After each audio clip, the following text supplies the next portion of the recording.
ahora tendremos este circuito paralelo en el cual nos piden determinar las características de las corrientes I1 y I2 del circuito como la corriente total, o sea, la corriente si conectáramos aquí un ampéretro, la corriente sería la corriente total, la corriente en la rama 1, la corriente en la rama 2.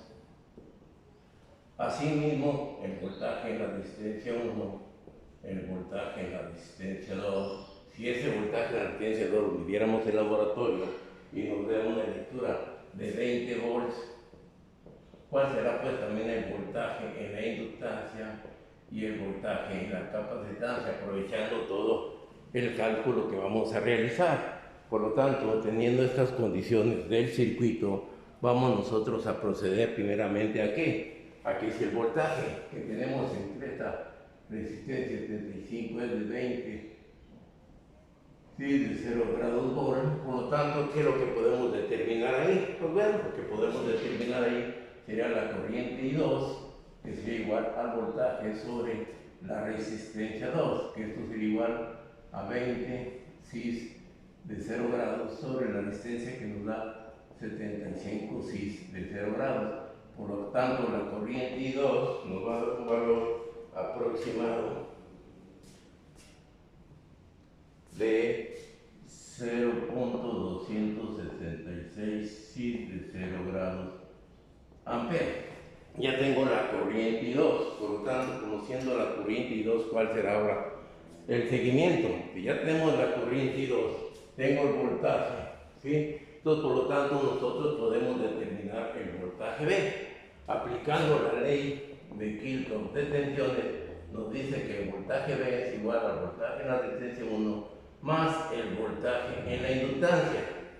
Sí, por lo tanto, el voltaje en la inductancia, ¿qué valor sería? Sería igual a una corriente 2 que multiplica a la reactancia inductiva, que esto sería igual a 0.266 cis de 0 grados por la reactancia. No, la reactancia capacitiva, perdón, porque es esa la rama 2, sería la reactancia capacitiva, sería por 88.4 cis de 90 grados, menos 90 grados por ser un capacitor, ¿sí? Por lo tanto, aquí nos va a dar este valor del voltaje del capacitor, un valor aproximadamente de 0.266 por 88.4 nos va a dar un valor de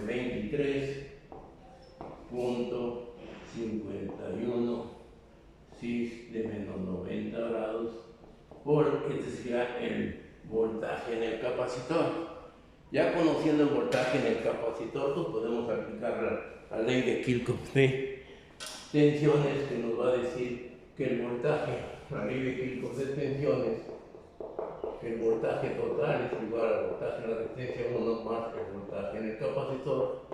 El voltaje en la resistencia 1 nos va a dar 20 cis de 0 grados más voltaje en el capacitor 23.51 cis de menos 90 grados. Por lo tanto, el voltaje va a ser igual a 20 menos J 23.51, donde el voltaje total nos va a dar un valor aproximadamente de 30.86 con el cis de cuánto, de menos, nos va a dar 30 veces, por ejemplo, de 30.866 con el cis de menos 49, menos 49 punto, ¿qué ángulo? Nos va a dar el voltaje total 49.61, y este sería el voltaje total que nos va a suministrar la fuente. Por lo tanto, ya tenemos lo conducente, el voltaje total, que es el voltaje entre las mismas ramas por ser en paralelo. Ya tengo el voltaje en la resistencia, tengo el voltaje del capacitor. ¿Qué nos procede? Determinar, bueno, determinar la corriente I2, que sería igual a al voltaje total sobre la impedancia 2, que el voltaje total nos da 30.86, sí, de menos 49.61 sobre la impedancia sería 200 más J 116.9. Por lo tanto, la corriente 2 será igual a 30.86, sí, de menos 49.61. Y aquí nos va a dar, vamos a transformar esa en forma polar y nos va a dar un valor de 231.65, sí, de 30 grados. 0.65, sí, de 30 grados. Por lo tanto, la corriente I2 sería igual a 0.132, sí, ¿de cuánto? De aproximadamente 80 grados. Y esto sería amperes. Esa sería la corriente I2 en la rama 2, perdón, en la rama sería, aquí tengo la corriente 2, sería la corriente de la rama 1. Corriente en la rama 1 que sería esta. ¿Estamos de acuerdo para no perdernos? Por lo tanto, ahora ¿cuál será el proceder? Ya tengo las corrientes en la rama 1, por lo tanto el voltaje en la resistencia 1 sería igual a la corriente 2 por la resistencia 1. Por lo tanto, el voltaje en R1 sería igual a la corriente 0.133.2 cis de 80 grados por la resistencia 2, que sería de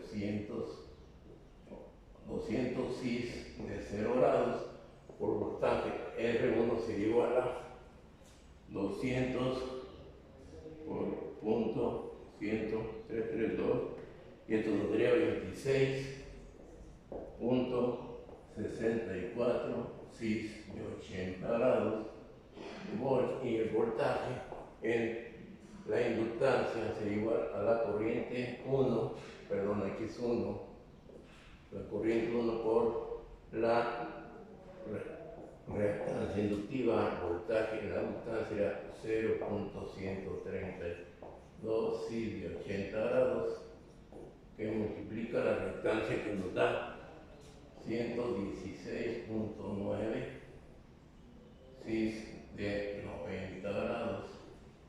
Por lo tanto, el voltaje en la inductancia nos va a dar 0.133, 2 por 116.9. Y esto nos da un valor de 15.57 cis de aproximadamente ¿cuánto? 90, nos va a dice el ángulo. Tendríamos aquí el ángulo total de ahí, que nos va a dar de 10 grados. De 10 grados. Aquí quiero que andamos aquí. Aquí tengo esto, 80, sube para arriba. Aquí nos da negativo, porque sube para arriba, tengo aquí negativo, negativo, y aquí lo tengo negativo y va. Aquí sí, borramos corrigiendo, y nos da ese valor de la reactancia en ese elemento. Por lo tanto, ya conociendo esas características, ahora que nos hace falta determinar la corriente total. ¿Cómo sería la corriente total? Aplicando la ley de Kirchhoff de corriente, me diría que la corriente total es igual a la corriente 1 más la corriente 2, por la corriente total sería igual a 0.266 cis de 0 grados más 0.1332 cis de menos 80 grados, y esta corriente total nos va a dar en forma generalizada una corriente total de 0.317 cis de menos 24.37. Entonces aquí tengo ya también la corriente total en nuestro circuito, ¿sí? ¿ok?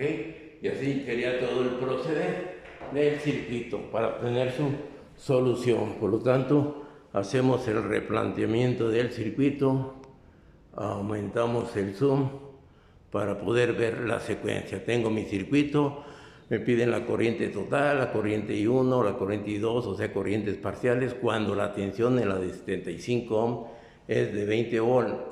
O sea, eso sería medido en laboratorio, por lo tanto la reactancia inductiva y la reactancia capacitiva están determinadas. Por lo tanto, la corriente I2 en la rama 2 pues es el voltaje en la resistencia 2 entre la resistencia, y tengo una corriente de 0.26, que será la corriente en la rama 2.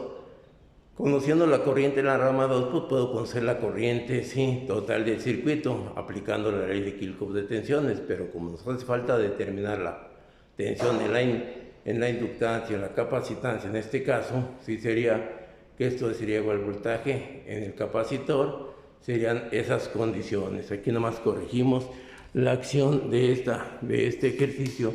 Aquí es el voltaje en el capacitor, ¿sí? Para que quede más claro el circuito y evitar errores y subticacios. Y así procedemos el voltaje en el capacitor. Con eso nos vamos a la ley de Kirchhoff de tensiones para determinar el voltaje que debe suministrar a la fuente, y nos da un voltaje de 30.86. Ese es el voltaje de la fuente. Por lo tanto, conociendo ese voltaje de la fuente, podemos conocer la corriente en la rama primera, la rama 1, que sería el voltaje entre la Z1, entre la Z1, aquí disculpen, aquí sí es la Z1, ¿sí? Por lo tanto, ya tengo esas condiciones. La impedancia era 200 por la reactancia inductiva, y tengo un valor de la corriente en la rama 1 de 0.132. Con eso pues ya puedo determinar el voltaje en la inductancia y el voltaje en la resistencia, lo cual serían los siguientes, y eso nos va a dar lógico. Si aplico la ley de Kirchhoff de tensiones, me debe dar los 30.86. Por lo tanto, por último, nos faltaría determinar la corriente que va a medir el ampérmetro conectado a la entrada del circuito, y tengo que es igual aquí a la ley de Kirchhoff de corrientes, y lo determino de esta manera. Ok, este proceder se puede haber hecho de la siguiente manera. Conociendo el voltaje total, se determina la impedancia Z1, la impedancia Z2, se determina la impedancia equivalente, y con esa impedancia equivalente y la tensión encontrada, también podemos aplicar o comprobar la corriente en el ampérmetro, que debe ser aproximadamente igual a esto. O sea, ese sería el motivo en el cual uno podría hacer sus comprobaciones. Y aquí tenemos el circuito resuelto.